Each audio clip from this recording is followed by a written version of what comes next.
Articles that lead this episode of Healthy and Happy Senior Living. There's one critical thing we can do to keep Alzheimer's symptoms at bay. Which illness could be an early sign of diabetes? Parkinson's disease detectable before physical symptoms show, Australian research finds. All of these research articles and ever so much more in this episode of Healthy and Happy Senior Living. Hello, Stephen Carter here, and I am your host for the Healthy and Happy Senior Living show. Who is this show for? Obviously, if you're a senior, this show is for you. If you're a caregiver, this show is also for you.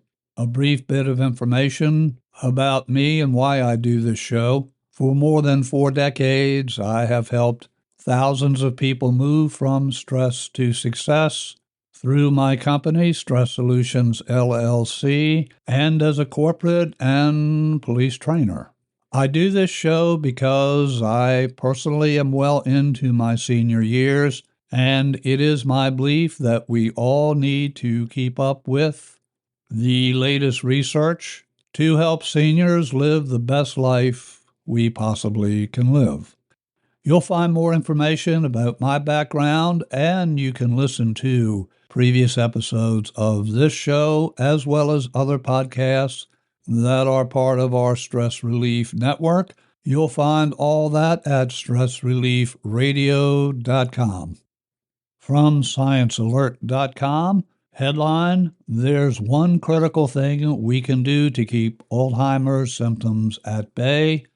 There's one critical thing we can do to keep Alzheimer's symptoms at bay.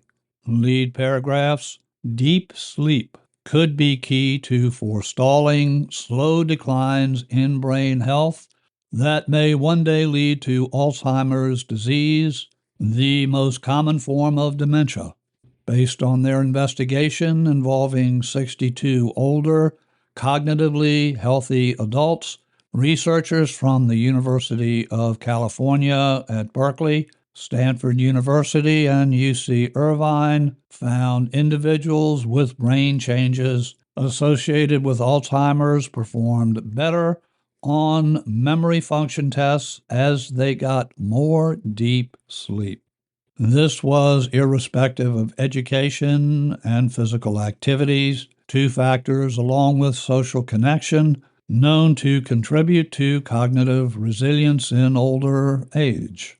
One of the lead neuroscientists who conducted this research tells us, quote, think of deep sleep almost like a life raft that keeps memory afloat rather than memory getting dragged down by the weight of Alzheimer's disease pathology. And he continues, this is especially exciting because we can do something about it. There are ways we can improve sleep even in older adults. Close quote. I think the takeaway here is pretty clear.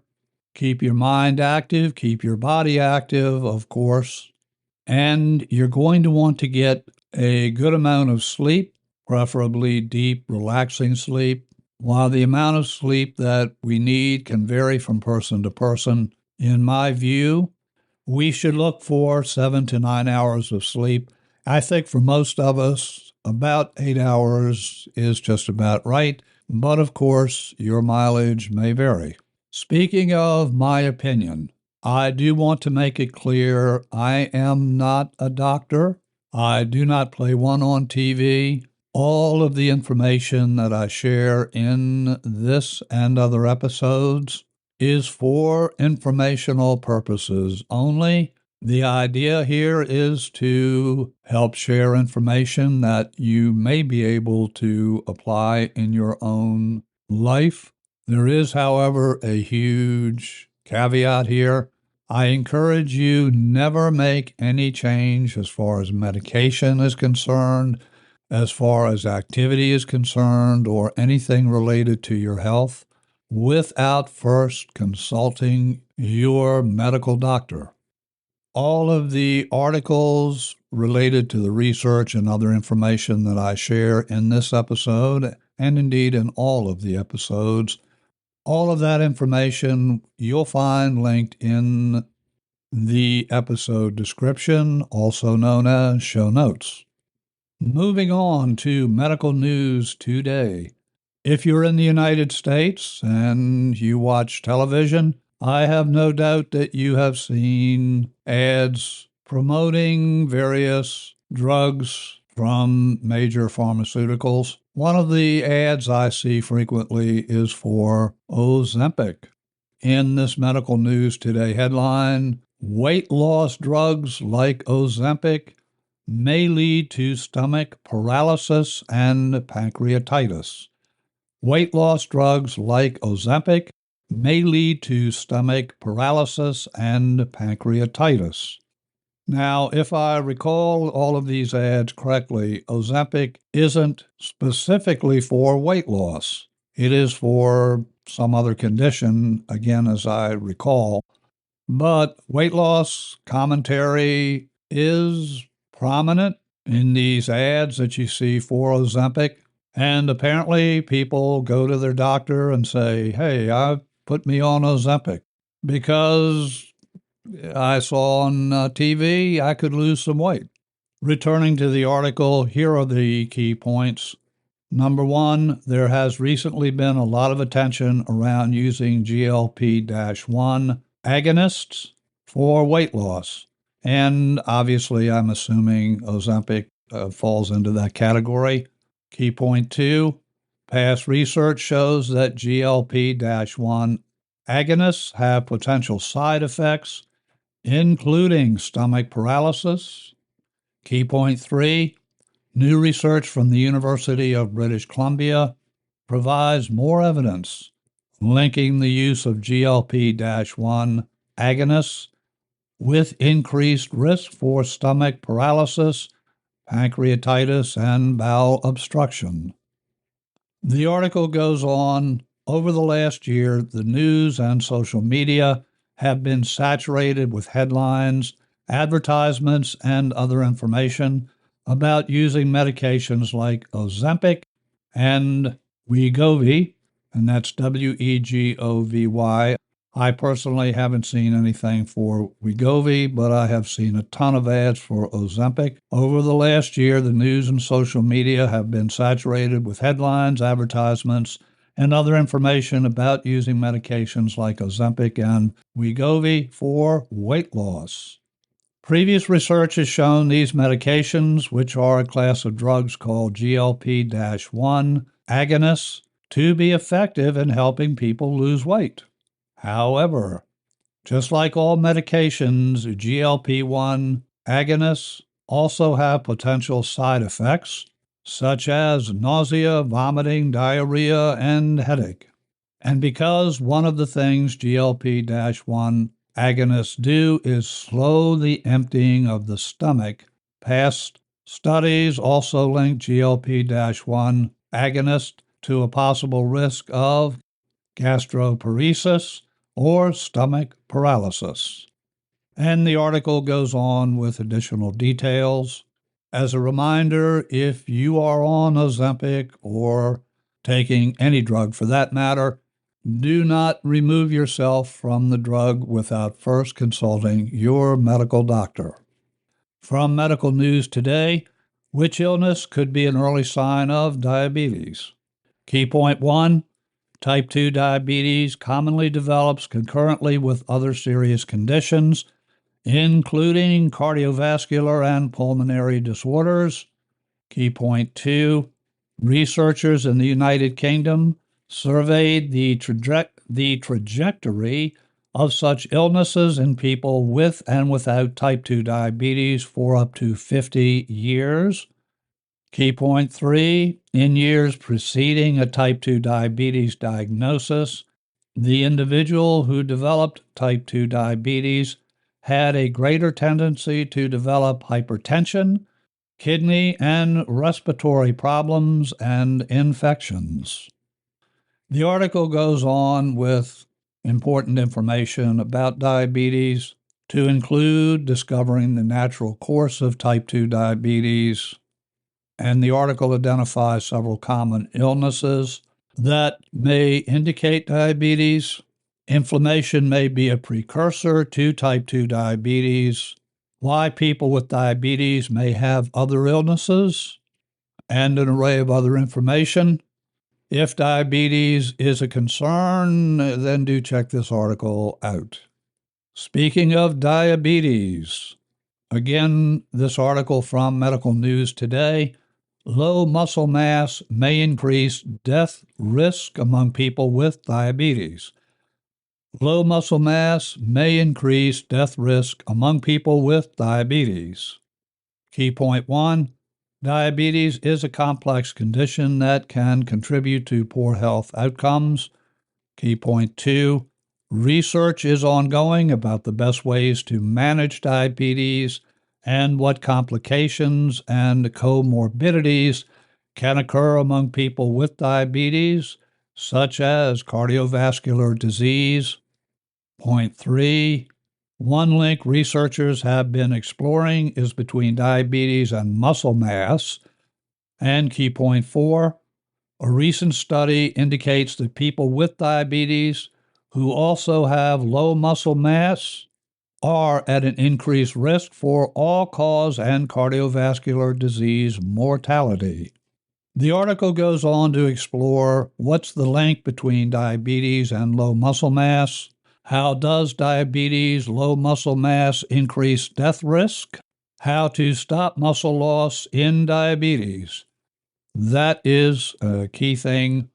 If you are dealing with diabetes, I encourage you to, again, talk to your doctor to make sure it's safe for you to exercise. But it is clear exercise may be an important health safeguard. And that could be the case whether you have type 2 diabetes, whether you're pre-diabetic, or you simply need to move and exercise more frequently. From The Guardian, Parkinson's disease detectable before physical symptoms show Australian research finds. Parkinson's disease detectable before physical symptoms show Australian research finds. Lead paragraphs. Australian researchers have developed a way of highlighting changes in the brain that mark the progression of Parkinson's disease years before physical symptoms show. The article goes on to give details about the way that researchers are doing this. There is quite a bit of technical information in here, so I'm not going to go into it in depth. But if Parkinson's disease is something of interest, I would encourage you to have a look at this article and the related research. Speaking of cardiovascular disease, as we were earlier, from Medical News Today, headline, How to Recognize the Signs of a Heart Attack and What to Do. How to recognize the signs of a heart attack and what to do. From the article, the medical name for a heart attack is a myocardial infarction. Say that 3 times quickly. Myocardial infarction. It usually occurs because a coronary artery becomes blocked, reducing or stopping the nourishing blood supply to the heart muscle. Chest pain, well, that is a common sign of a heart attack. However, the symptoms experienced can depend on their sex and age. Facts about heart attacks. Common signs of a heart attack include chest pain, discomfort in one or both arms, and difficulty breathing. Females may experience more subtle and seemingly unrelated symptoms of heart attack, such as sleep disturbances, nausea, and sudden weaknesses. Older adults with diabetes or high blood pressure may be more likely to experience asymptomatic or silent heart attacks. And finally, seeking emergency medical care for any signs of a heart attack can save a person's life and may help prevent permanent damage to the heart. The article goes on to explore each of these in more depth. to include signs of a heart attack in females, males, and in older adults. There is a wealth of other actionable, important information here about heart attacks. I do believe this is great information for all of us. Link in the show notes. Gallstones. From Medical News Today, what to know about home remedies and treatments for gallstones. Lead paragraph. Some people suggest home remedies to help get rid of gallstones or manage symptoms. Examples include a gallbladder cleanse, dandelion, and milk thistle. However, more research is necessary. What about symptoms of gallstones? They can include pain in the upper right abdomen, pain in the right shoulder or between the shoulder blades, nausea, gray stool, diarrhea, vomiting. Moving on down the article, can home remedies help get rid of gallstones? And they share the related research for each of these potential home remedies. Good information if gallstones are a concern for you or a loved one. What is palliative care? From Bottom Line Incorporated, bottomlineinc.com. What is palliative care? Lead paragraph. If you have a serious health condition, anything from cancer to congestive heart failure to dementia to Parkinson's disease, you probably already spend a lot of time with doctors and other healthcare providers.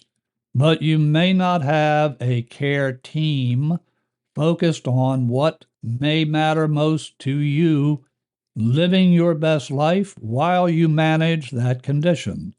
That's going to mean different things to different people, but can often include managing not only physical symptoms, but the psychological stress, practical issues, and even the spiritual challenges that can come with any serious illness. And that is where palliative care comes in. Here are 6 things you may not know about palliative care. Number 1, palliative care is for people at any stage of illness. There can be a belief among many that palliative care is only available if you're in hospice, and that is simply not the case. It may be challenging to find providers who offer palliative care absent hospice, but that care can be available at, of course, a cost. Fact 2, you don't have to give up any other treatment to get palliative care. You do not have to give up any other treatment to get palliative care. 3, palliative care is a team endeavor. Palliative care is a team endeavor. Fact 4, you can ask for palliative care. You can ask for palliative care. That is likely going to involve a conversation with your doctor and with your insurance company, assuming that you do not have the wherewithal to cover the expense out of your own savings.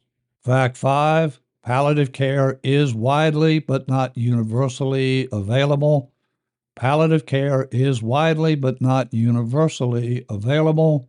A recent survey found 72% of U.S. hospitals with 50 or more beds had a palliative care team in 2019, up from 7% in 2001.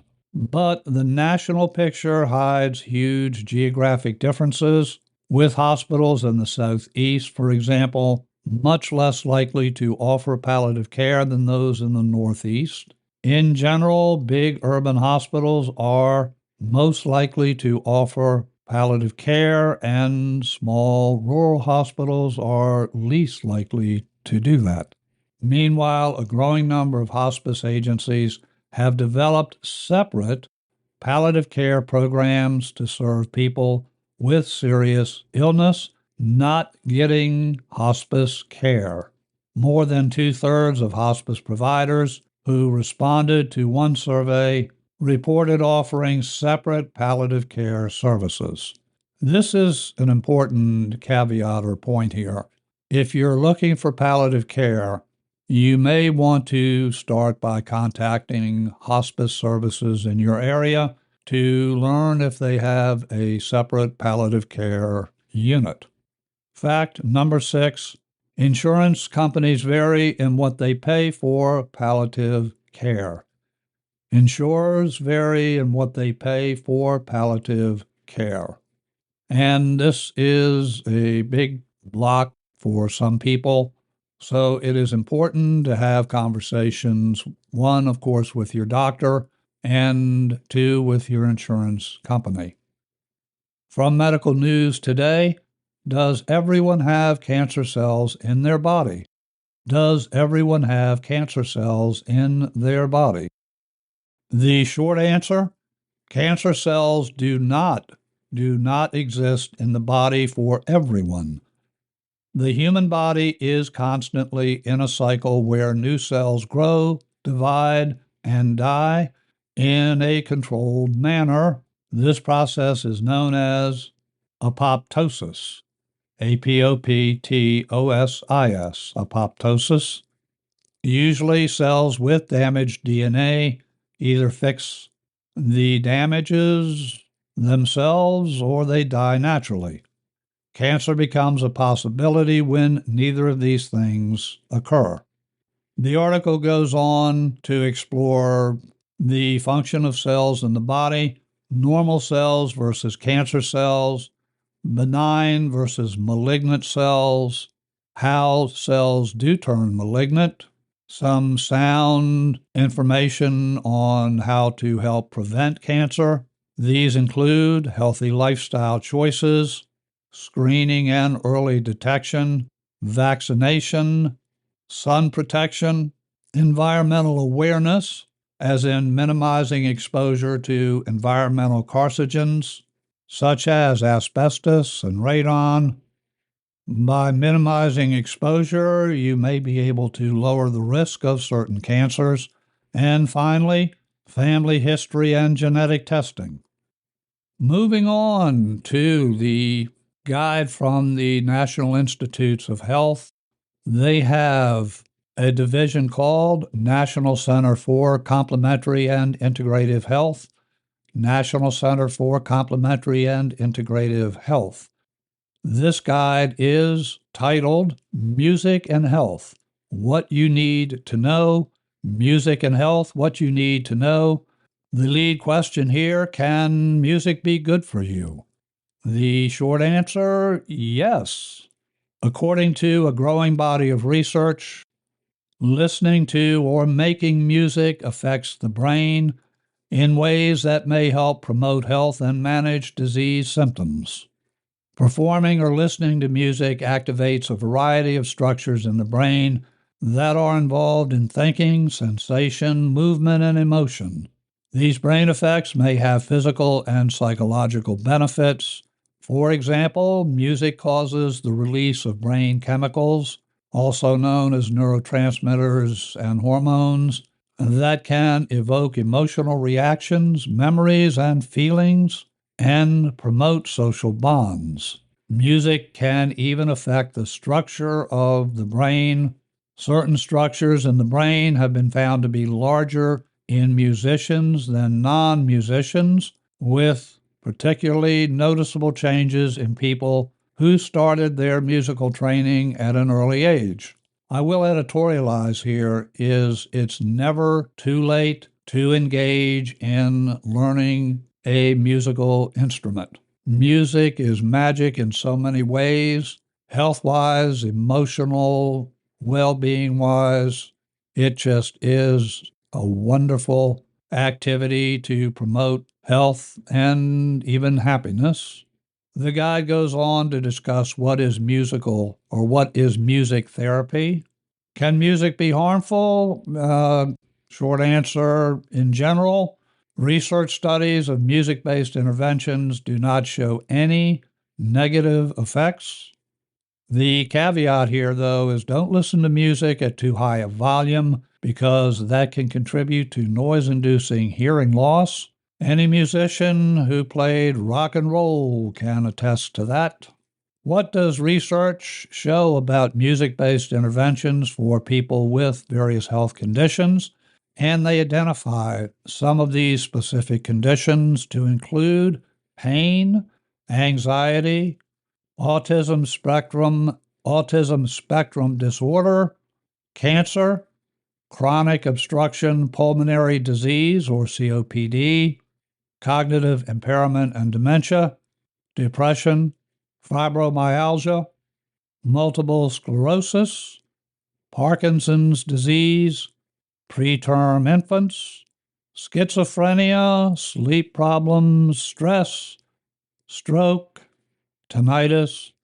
Each of these categories in this guide has links and commentary related to that research for that particular condition. Sauerkraut. Are you a fan of sauerkraut? This from Medical News Today. Sauerkraut is a type of fermented cabbage. Evidence suggests this tangy, nutritious food may help support gut health and have other health benefits. The article goes on to explore the anti-inflammatory effects of sauerkraut, the micronutrients you can get from eating sauerkraut, and that can be vitamin E, vitamin C, and two other nutrients I'm not even going to begin to pronounce. Regulation of immune function, the antioxidants, of course, C and E. Sauerkraut may have anti-cancer properties. Is sauerkraut safe for everyone? Sauerkraut is generally safe to consume. However, it can cause a reaction in some people. One example is histamine intolerance. People who may be taking certain antidepressants, they're going to want to speak with their healthcare professional before adding sauerkraut to their diet.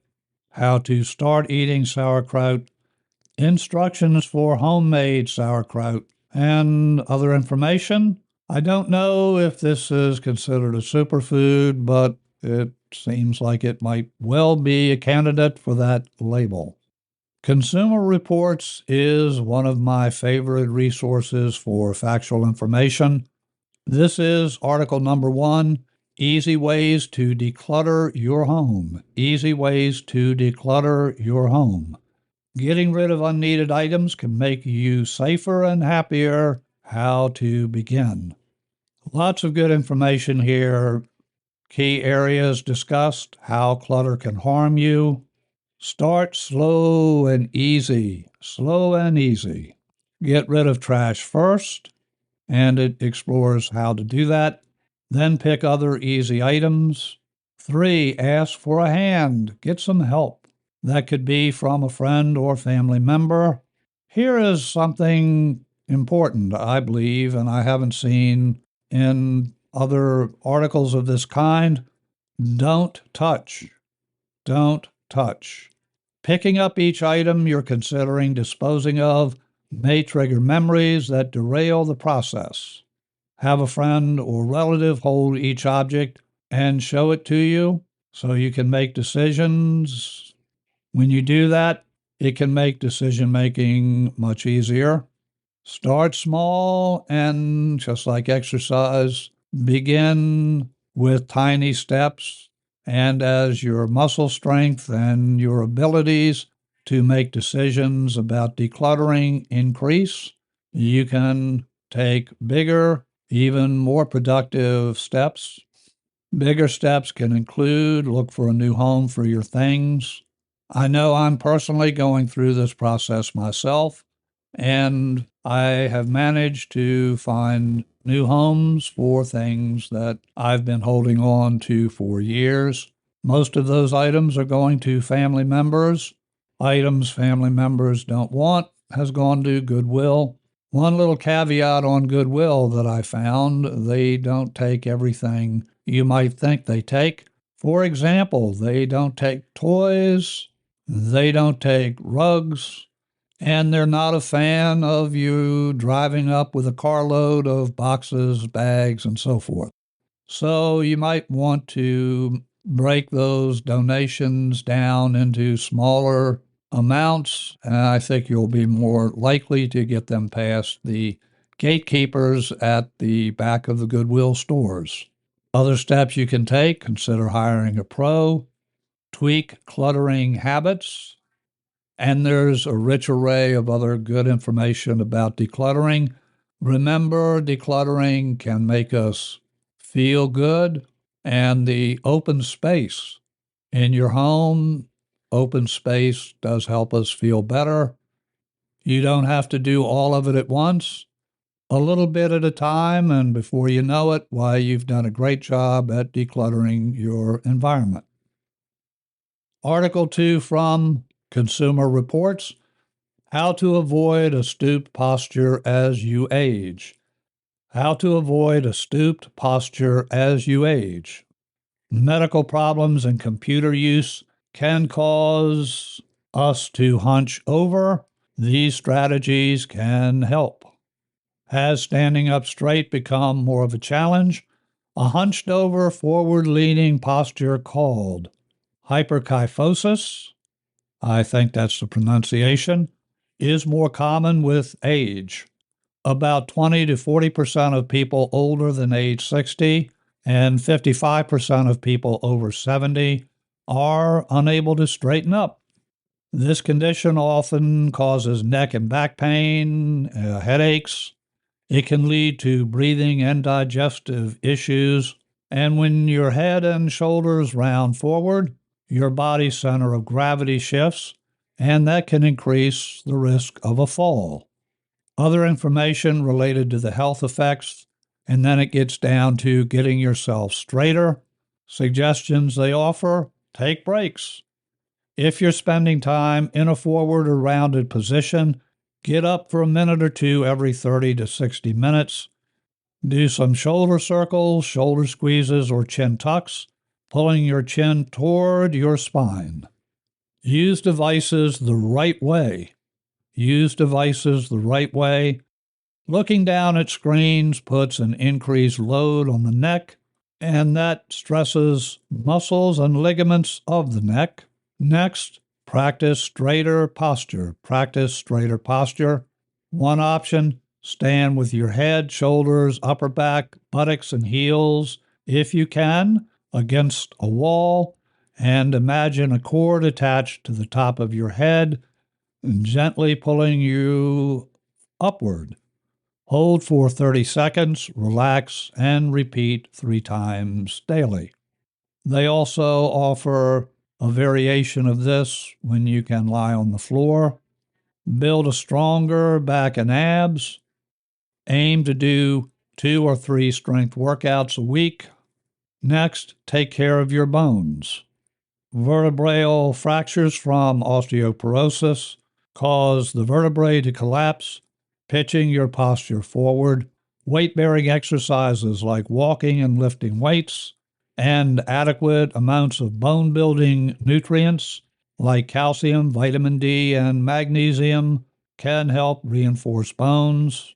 Here again, talk to your medical doctor. Know when to get more help.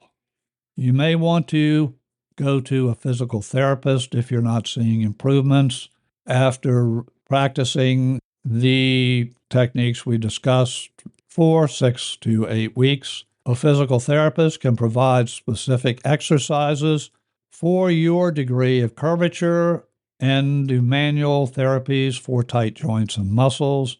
If you're experiencing pain or numbness, or a rounded posture interferes with your ability to do your daily tasks, see your doctor. He or she can determine whether an underlying condition like a vertebral fracture or spinal stenosis is at issue. For osteoporosis, your doctor may recommend medication to reduce the risk of fractures. A caveat here, again, editorial opinion. Do some research on the side effects of these various medications that may be prescribed for osteoporosis. One way to help you retrain your body's muscle memory, the standing against the wall, that's a great way, but you can also practice good posture by being aware of the position of your head. You want your head with eyes looking straight out, your ears over your shoulders over your hips over your knees, and your knees over your ankles. Ears over shoulders, shoulders over hips, hips over knees, knees over ankles. At first, you're going to need to consciously move the body to that proper posture. But over time, as you repeat that exercise several times a day, after a few days, it will become more likely that the body will automatically get into that proper alignment. If you're seated, it will be ears over shoulders and shoulders over hips. It's a great idea to have both feet on the floor. You want to sit upright, but not in any militaristic or stressed position. When you look down at the computer screen, don't tilt your head forward. Rather, simply keep your head erect with ears over shoulders and simply drop your eyes. You may choose to drop the chin just a little bit. Take your eyes down. Don't lean over. Don't allow the head to extend past the body. Keep ears over shoulders and shoulders over hips. One other item here, if you're in the United States and you are on Social Security, the Social Security Administration has announced that the COLA increase for 2024 is going to be 3.2%.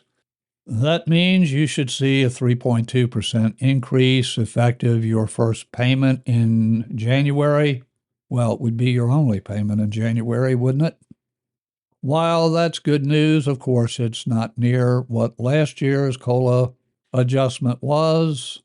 And quite frankly, in my view, it's not really even keeping up with core inflation.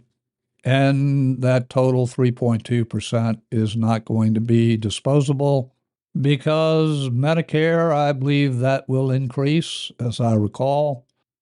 So, as so often happens, the government giveth, and the government taketh away. Speaking of taking away, I hope you've taken away some valuable information in this episode. You'll find links to all of the articles that I shared. You'll find those links in the show notes. If you are not yet following the Healthy and Happy Senior Living Show, I encourage you to do that where you get your podcasts, to listen to previous episodes and other shows in the Stress Relief Network. Visit us at stressreliefradio.com. If you would like to be in touch, email me at cartermethod@gmail.com. Until our next visit together, this is your host, Stephen Carter, wishing for you and your loved ones blessings in abundance.